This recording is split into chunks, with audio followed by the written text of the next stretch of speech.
News hub, born to fight for right. नमस्कार, news hub में आप सभी का स्वागत है। मैं नुज़त आज़मी। चलिए नजर डालते हैं आज की खबरों पे। सुनीता विलियम्स के अंतरिक्ष स्टेशन पर आपातकालीन अंतरिक्ष यान पर जहरीली गंध का पता चला। अंतर्राष्ट्रीय अंतरिक्ष स्टेशन में सवार कमांडर सुनीता विलियम्स ने नेतृत्व वाले अंतरिक्ष यात्रियों के दल को एक अजीब जहरीली गंध के कारण आपातकालीन स्थिति का सामना करना पड़ा। कार्गो अंतरिक्ष यान खोलते समय गंध का पता चला, जिस पर टीम ने तुरंत प्रक्रिया दी।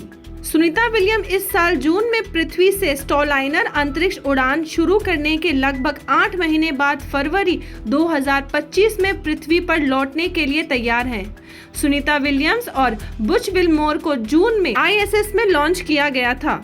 यह जोड़ी अपने लॉन्च के लगभग 1 महीने बाद पृथ्वी पर लौटने के लिए तैयार थी, लेकिन बोइंग स्टारलाइनर में तकनीकी खराब के कारण उनकी वापसी अंतरिक्ष उड़ान में कई बार देरी हुई। अब दोनों स्पेस एक्स ड्रैगन फ्रीडम अंतरिक्ष यान में पृथ्वी पर लौटने के लिए तैयार हैं। भारत ने पनडुब्बी से 3500 रेंज की न्यूक्लियर कैपेबल मिसाइल का परीक्षण किया। एक सफल K4 मिसाइल परीक्षण भारत की दूसरी हमला क्षमता को मान्य करेगा। नौसेना अब मिसाइल सिस्टम की और परीक्षण करेगी। INS अरिहंत और अरिघाट भारतीय नौसेना की शस्त्रागार में 2 परमाणु पनडुब्बियां हैं, जो बैलिस्टिक मिसाइलों को दागने की क्षमता रखती हैं।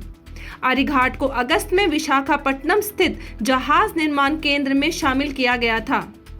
ऐसी तीसरी पनडुब्बी लॉन्च की जा चुकी है और इसके अगले साल शामिल होने की उम्मीद है। मुंबई में 25 वर्षीय एयर इंडिया पायलट ने की आत्महत्या, प्रेमी गिरफ्तार। देखते हैं क्या है पूरा मामला। 25 वर्षीय एयर इंडिया पायलट ने डेटा केबल से फांसी लगाकर आत्महत्या कर ली, लेकिन कोई सुसाइड नोट बरामद नहीं हुआ। पुलिस ने बुधवार को कहा कि मुंबई में उसके फ्लैट में उसके प्रेमी आदित्य पंडित 27 वर्ष को उकसाने के आरोप में गिरफ्तार किया गया है। पवई पुलिस स्टेशन के एक अधिकारी ने कहा कि अपनी शिकायत में तुली के चाचा ने आरोप लगाया कि पंडित अक्सर उसे परेशान करते थे और सार्वजनिक रूप से अपमानित करते थे। उन्होंने दावा किया कि पंडित ने उन पर अपने खान पान की आदतों को बदलने और मांसाहारी भोजन का सेवन बंद करने का दबाव डाला। ममता बनर्जी ने बांग्लादेश में चिन्मय दास की गिरफ्तारी पे निंदा की और कहा कि केंद्र सरकार के फैसले पर समर्थन करेंगी। पश्चिम बंगाल की मुख्यमंत्री ममता बनर्जी ने गुरुवार को बांग्लादेश में हिंदू इस्कॉन भिक्षु चिन्मय कृष्ण दास की गिरफ्तारी का निंदा करते हुए कहा कि इस मुद्दे पर केंद्र जो भी फैसला लेगा वह उसका समर्थन करेंगी। किसी भी धर्म पर हमला निंदनीय है।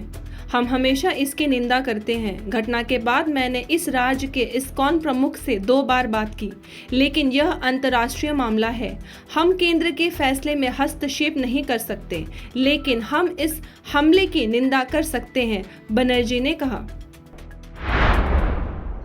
हेमंत सोरेन आज झारखंड के 14वें मुख्यमंत्री के रूप में शपथ ली। विधानसभा चुनाव में इंडिया ब्लॉक के निर्णायक जीत के कुछ दिन बाद झारखंड मुक्ति मोर्चा के नेता हेमंत सोरेन ने आज मुख्यमंत्री पद की शपथ ली। शपथ ग्रहण समारोह में भाग लेने के लिए भारतीय विपक्षी गुट के शीर्ष नेता रांची में मुरादाबाद मैदान में थे। प्रियंका गांधी ने लोकसभा सांसद के रूप में शपथ ली। सक्रिय राजनीति में शामिल होने के 5 साल बाद लोगों के निर्वाचित प्रतिनिधि के रूप में अपनी यात्रा शुरू करने के लिए कांग्रेस नेता प्रियंका गांधी वाड्रा ने गुरुवार को लोकसभा सांसद के रूप में शपथ ली। क्या उद्धव ठाकरे की शिवसेना MVA छोड़ सकती है? महाराष्ट्र राजनीति में एक नया बड़ा अपडेट। विधानसभा चुनाव में महायुति के हाथों अपमानजनक हार के कुछ दिनों बाद महाराष्ट्र की विपक्षी महाविकास आघाड़ी में दरारें दिखाई देने लगी हैं।